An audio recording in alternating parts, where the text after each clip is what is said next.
The context of leadership has changed and is changing, which means that the skills we must exhibit and the ways we must lead must change too.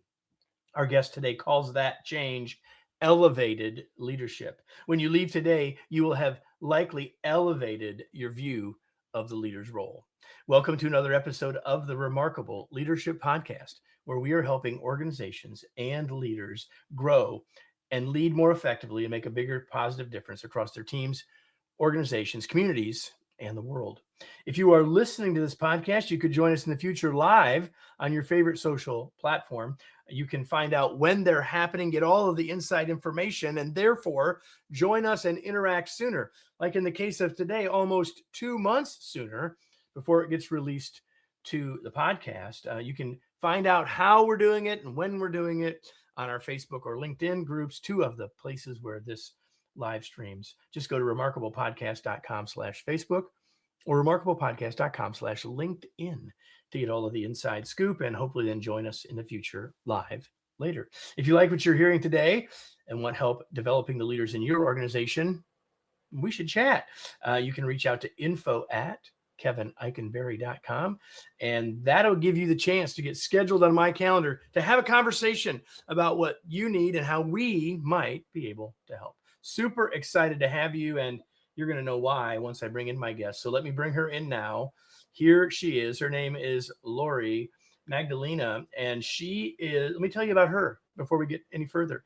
She is a leadership provocateur, a speaker, a former head of HR, and the author of The Elevated Leader, which confronts outdated leadership models that reward exhaustion over effectiveness. As the founder of Envision Excellence, she helps managers go from the fixer to the facilitator, enabling high-achieving leaders to deliver elite results without burnout. She personally intentionally caps her work week at 40 hours, demonstrating that sustainable success and elite results are not mutually exclusive, but essential to modern leadership. Laurie, welcome. Thank you, Kevin. It's fantastic to be here. I'm so glad that you're here and so glad that we had the chance to chat. I've been through your book and I'm excited to talk with you about it. I want to start with that because it's the book that brings you here. So why the book? Why did you write The Elevated Leader? Well, in my work as a leadership consultant, I've just found that many managers are feeling overwhelmed, overworked, exhausted all the time. And I think there's a better way. There's a better way to be able to be more intentional with how you're leading. A lot has evolved over the past few decades of what effective leadership really is. And in many companies, those practices have not evolved with it. And so I really wanted to share some practical strategies. There's not a lot of theory. These are things that people can put in place immediately to not only elevate their focus, their energy, but their impact and their confidence in a management role. You know, there's a paradox here, and while you didn't say it, I need to say it, and that is that the world is changing, and so we must change with it. And yet, not everything about leadership is changing, but the stuff that is changing is important for us to talk about, and that's really what we're going to do today.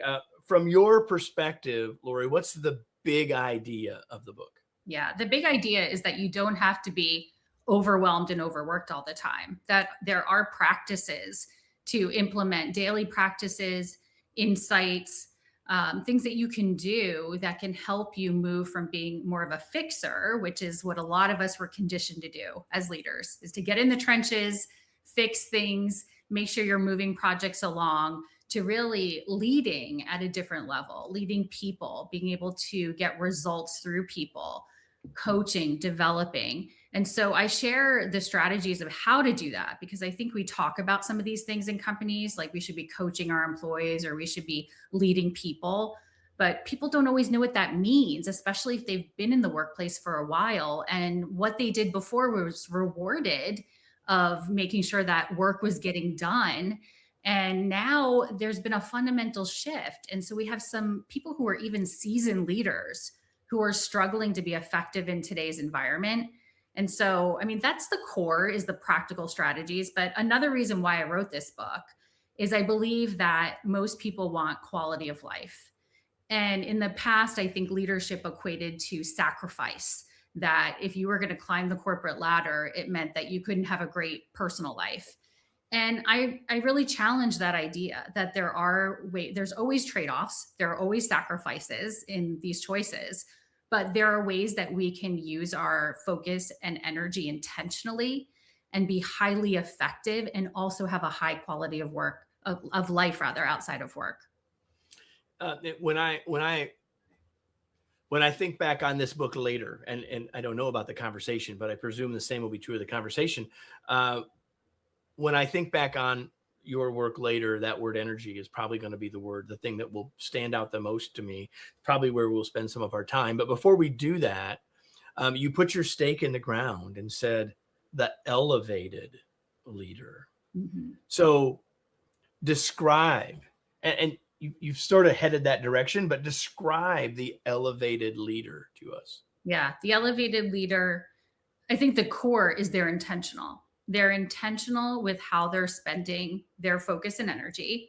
They're spending a lot of that focus and energy on their team, developing their team, creating capacity on their team. So that means coaching and building ownership. And so that they can get results. Results are very important. Every organization is in business to get results. But they're spending more of their time in more strategic areas of being able to build their bench strength. So they're not in the weeds being that bottleneck to their team. They feel more confident, they're impactful, they're influential because they have practices that help them lead at that level. They're not the overwhelmed, constantly busy. I mean, we all feel that way sometimes. So I want to normalize that. It doesn't mean that we'll never feel overwhelmed, but they have touchstone practices that they can come back to that keep them out of that getting in the trenches and keep them at this higher level. Being overwhelmed, my dad used to say, Kevin, that's why you make the big bucks. I mean, in other words, there are responsibilities that come with the role if we have the role of leader, and that doesn't mean we have to settle for that being what always is the case, but we shouldn't be surprised when it is the case. And I think if we follow some of the practices that we're going to talk about today, it will help us all with that. You said something early in the book that made me giggle. But then it made me sad because it's true. You wrote that the local barista at Starbucks receives more training and preparation than most leaders in organizations. Yeah. I think that's true. And the reason that I say that, the reason that I share that line is that I think there are likely people listening to us that are hearing you and saying, well, why didn't I get that training? And that's a fair question, but it's in the past. The only thing now is, what do I do from here? And that's where I really want us to go. Yeah. Comments on that? Yeah, that was my personal experience. I mean, I remember my first time being promoted to a supervisor. I was working at an insurance company, and my manager came to me and said, we're going to hire someone, and that person will report to you. And about 3 weeks later, we hired a woman named Pat.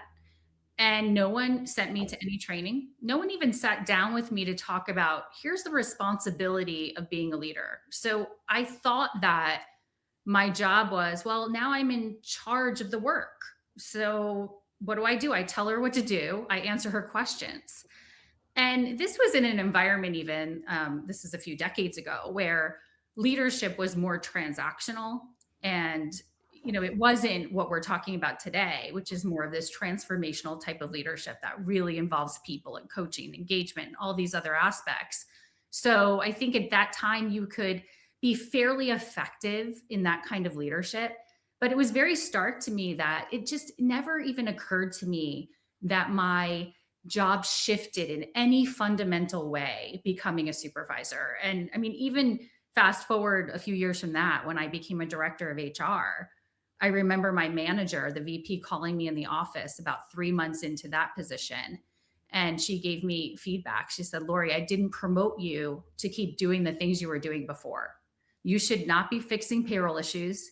You should not be answering benefit questions. You have 2 people on your team. You need to delegate. You need to be creating development programs. And it just had not occurred to me that when I moved into that role, that my job shifted to more leadership responsibilities. I didn't even really know what that meant. And so I think a lot of us can relate to this where we haven't been given formal training. We haven't had the experiences of what it takes to lead today.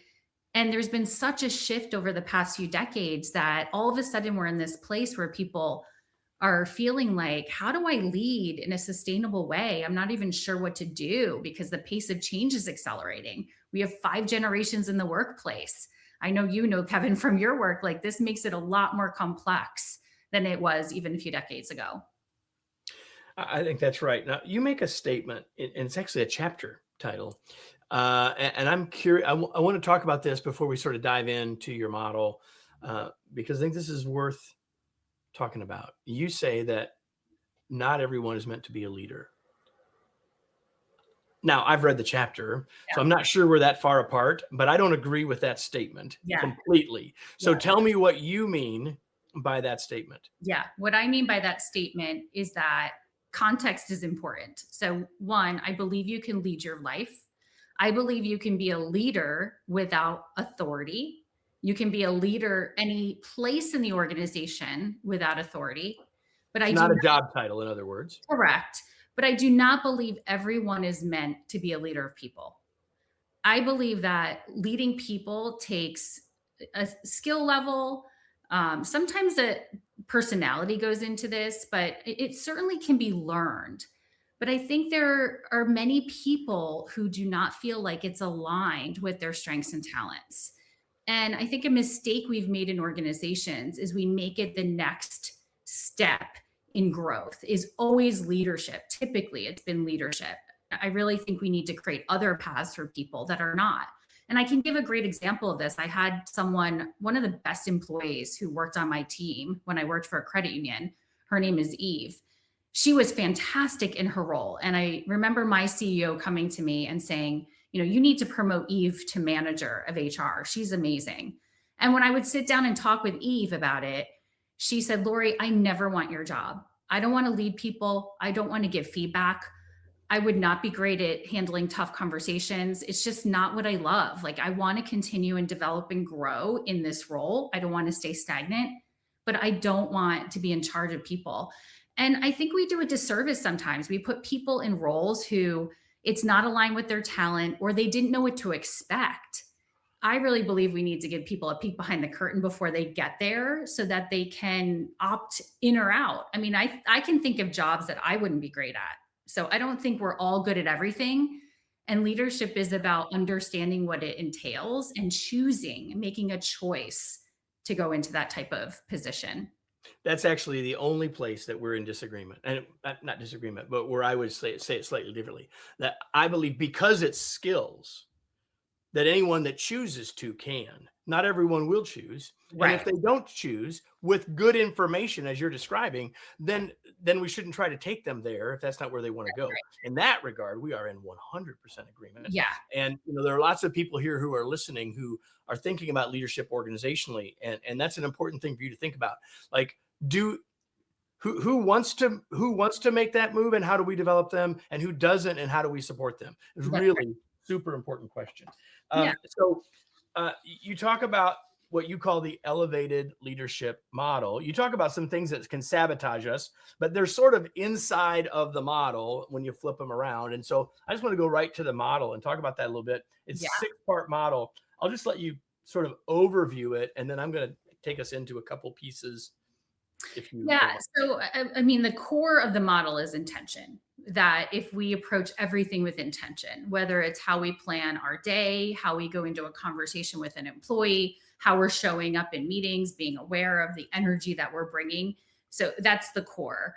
And then I talk about the internal elements, which self-awareness is a big piece. I believe self-awareness is one of the hallmarks of exceptional leadership. The more we get to know ourselves and other people and the impact that we have, the better that we can lead people.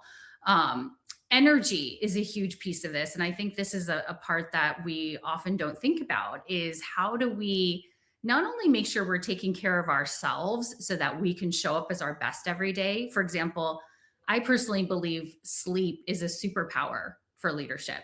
It's a superpower for any type of role where you need to come in and the demands are high And there's a lot to take care of in a day, right? You need to have the energy for that. And I think a lot of people are running on empty. It's also the energy that we're conveying to others. Are we conscious of that type of energy that we bring to interactions? And then one of the pieces I believe is undervalued in leadership is reflection. In today's world, we're so busy doing and reacting and being in the weeds all the time with what's coming to us that it feels like a luxury to find time to think. And it's essential for us as leaders to be able to step back, whether it's broadly strategically to look at our department and how do we continue to evolve and grow and know what's going on in the market, to even reflecting on how I'm setting up my day and how I'm going to coach my employees or even self reflection. And so I think that's a piece that is often put aside that we think when we have time, we'll have, It has to be at the top of the list, and absolutely. it isn't for most every leader. And Yeah, that's a bandwagon that I'm completely on. Um, if we just want to think about reflection simply from the perspective for all of the reasons that you just shared, but if simply from the perspective of learning, like when I ask leaders, do you want your team members to be learners? Like, yeah. Well, the number one way you can influence them is through your example. Are you?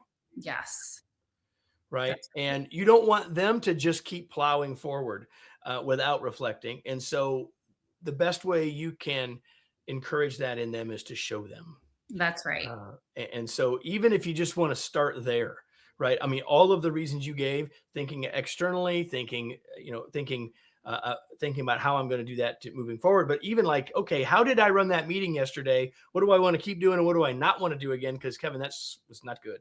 Um, Yeah, that's a part of evolution, right? Is reflecting on what went well, what could be better. Am I continuing to grow and develop as a leader? And I think that most of us working in our everyday, we you don't think of creative ideas when you're reacting. I know for me, the place that I think of more creative, higher level ideas is when I'm a little bit farther away from my work, my everyday work. Maybe it's on a walk, or I personally schedule a few retreats a year where I go away on my own to think strategically about my own business because I know in my office that won't happen. And so building as leaders practices, and that even can be strategic meetings with your teams that are focused on strategy, not just on execution. So those internal pieces, I think, are what help fuel how we become better leaders. And then the external pieces are creating clarity. I think in today's environment, with the pace of change and things are shifting a lot, priorities have to shift. I mean, I come from a time as an executive where we created 7 to 10 year business plans. I mean, that's almost laughable now. I think you can have a vision and a direction, but things shift so fast that priorities are changing. We need to make sure we're creating clarity for our teams and helping connect them to how they fit into that picture on a regular basis.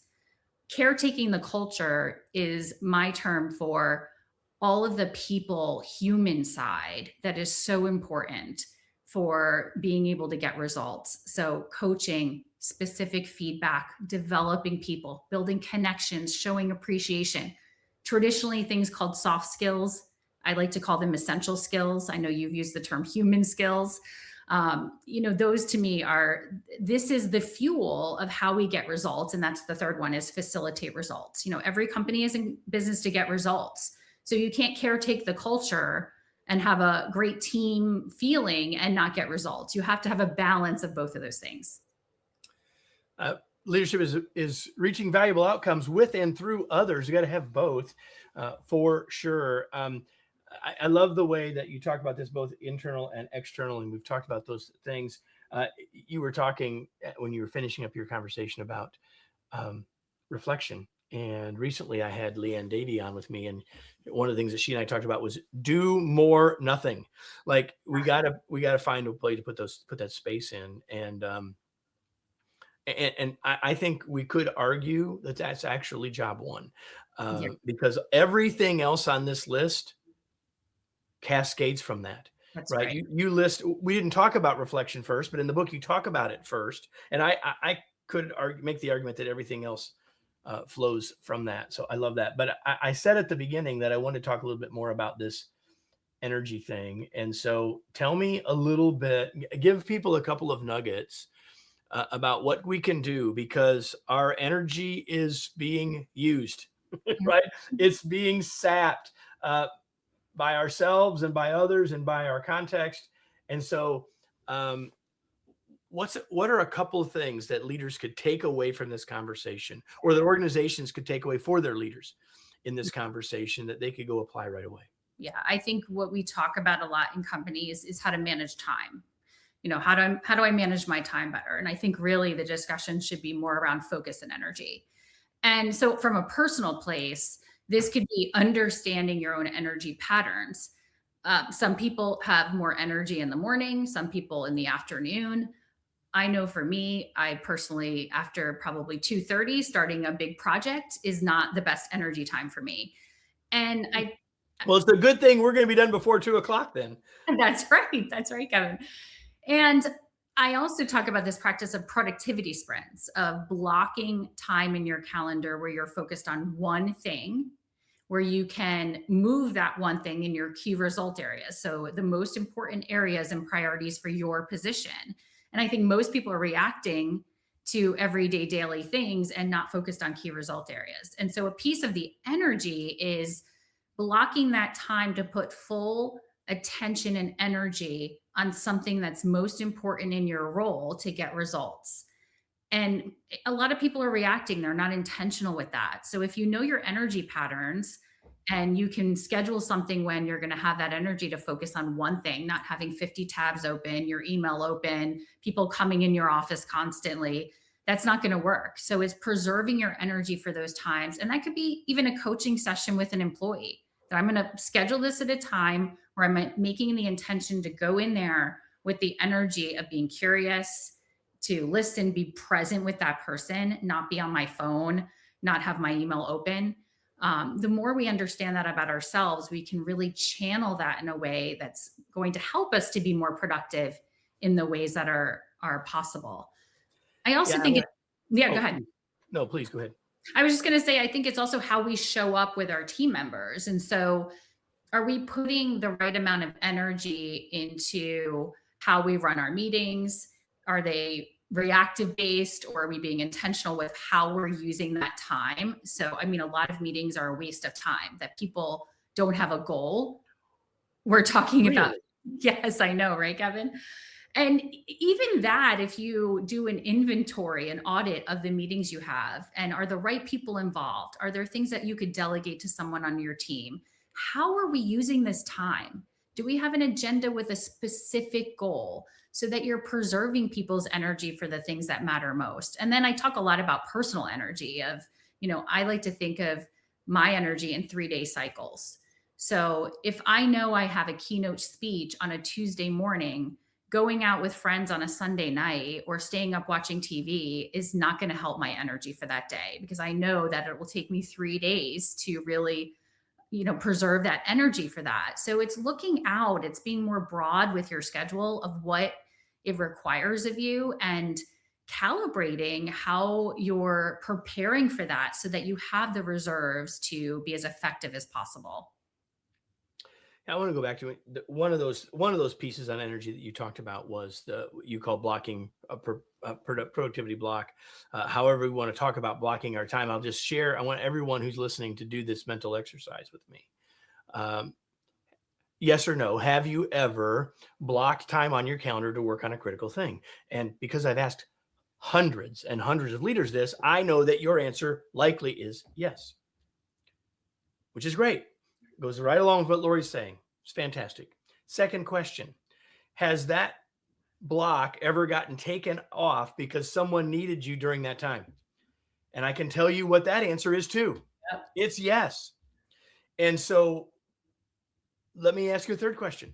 The third question in this hypothetical triumvirate is, if you had in the past some heart trouble, and so you're fine, but now you're having regular appointments with your cardiologist, would you cancel the cardiologist appointment for the thing you're taking the time that you blocked off for? And the answer to that is, again, if you're like hundreds of people I've asked, is no. So you need to treat that time, I call it, Laurie, you need to treat it as cardiologist time. Like, it's Right. that important. If we don't do it, it's not going to get done, or it's not going to get done with the energy and focus, as you said, that we'd like to have. I love that analogy, Kevin. And it's so true, because I think that when I share this with people, sometimes they'll say, well, I try to block my time, but exactly what you said. That's why I was chuckling. It's like, but something else came up. And I tell There's people, no but. yeah, there's no but. I'm not telling you to block time to just sit around and, twiddle your thumbs. I'm not even telling you to block time to take a nap, although that could be a very good use of time. I'm saying Laurie says you can all take a nap at work. That's what Laurie just said. we're blocking time to focus on the key results of our position. And I think sometimes that connection isn't happening for us because we feel like our role is to be responsive, to be available all the time, to make sure we're supporting our team. And I think we've conflated support with availability. And they're two different things. 100%. You all could go to my blog and read what I've written, or go to YouTube and read what I've said about the problem with the open door policy. I saw that you wrote something on this, and this is something that I'm another maybe unpopular opinion, but I think it's one of the worst practices we have. And I think the reason is we take it quite literally, and what meant to be a practice of making sure people have psychological safety, that they have a place to go to share their ideas or to disagree, has turned into, I have to be available all the time. And I think if you're a leader and you're available constantly to your staff, it's very likely you're not effective. And so no one is going to create this focus for us. We have to be the professional to create that focus for ourselves. For sure. So now that you've put the onus on us as individual leaders, which is where it belongs, don't misunderstand. Talk to organizations for a minute. What given everything we've talked about, what should organizations do to support their leaders to be more elevated? Yeah, I think part of it is being particularly a middle manager. I call this the messy middle, because people are put in this position of feeling reactive to, their senior leaders, and then they have a team. And I think what's happened over this evolution of leadership, of moving from being more task-based to more people-based, is we talk about the manager who is the working manager.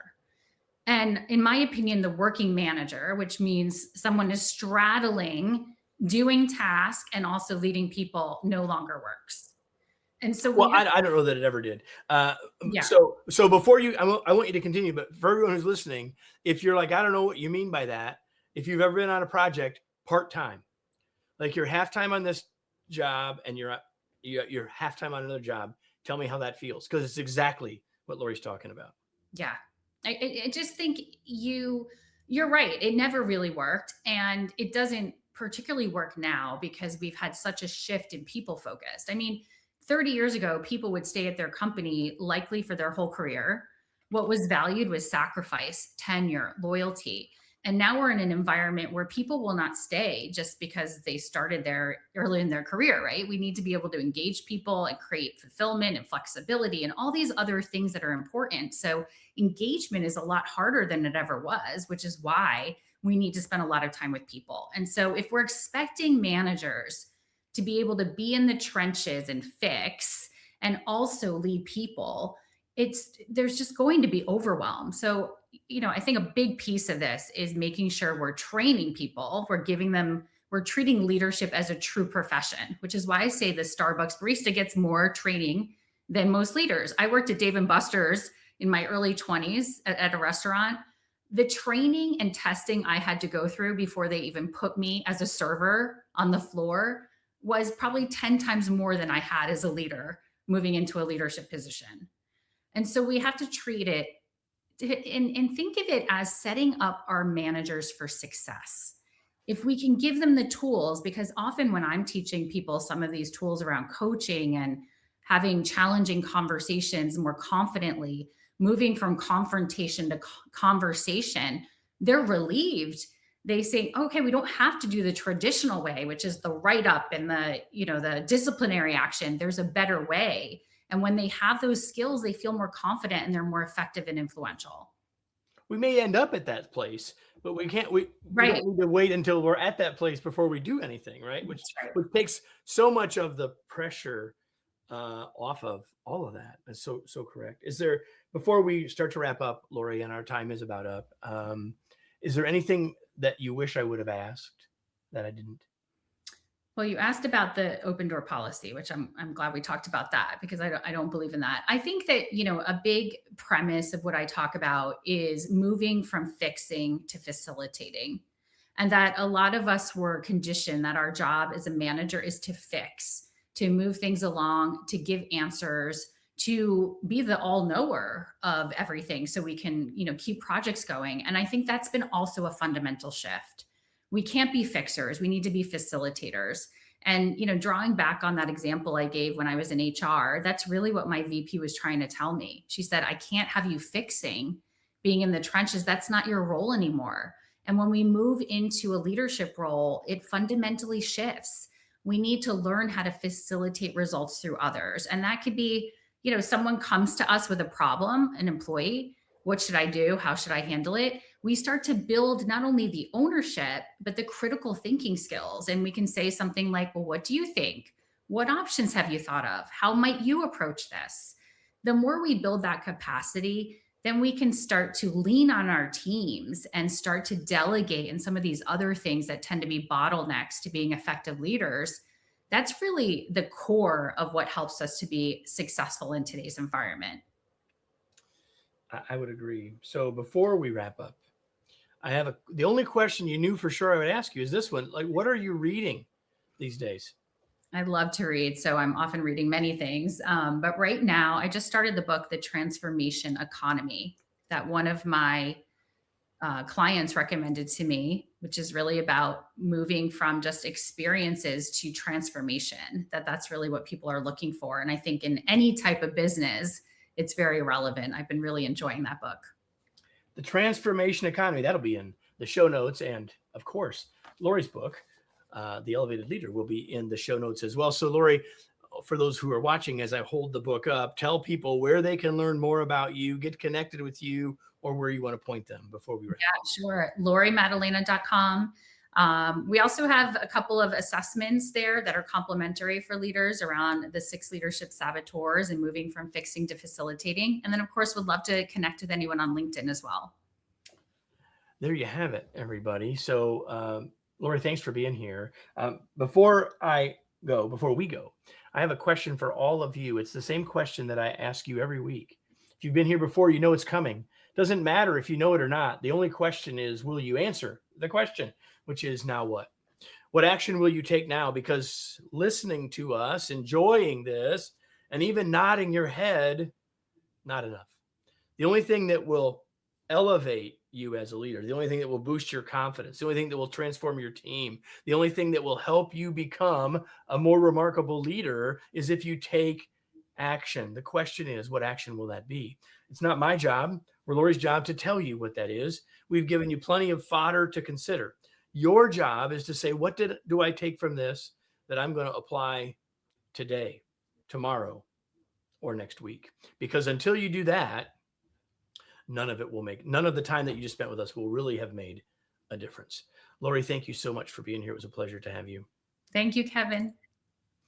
And speaking of waiting a week, all you got to do is wait 1 week and you can come back here for another episode of the Remarkable Leadership Podcast. I'll be here. I hope you will be too. And I hope you invite a friend to join us for another episode of the Remarkable Leadership Podcast.